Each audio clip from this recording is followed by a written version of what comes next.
तालिबसिंग अदुना करमायना flight चतोरिनो अदु मखागी लंबिदुसु चतप याद्रे aeroplane लाप नतना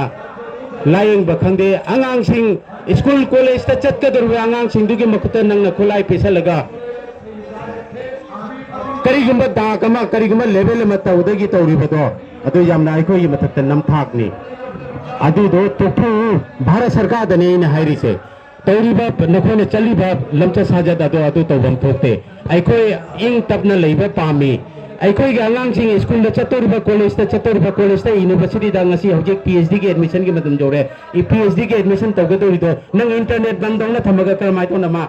form fill up तौतोइनो अंगांसिंग medical college दा चतकदब अंगांसिंग हौजि NEET की पीजी की एग्जाम के मतम लाए अदो करमाय तो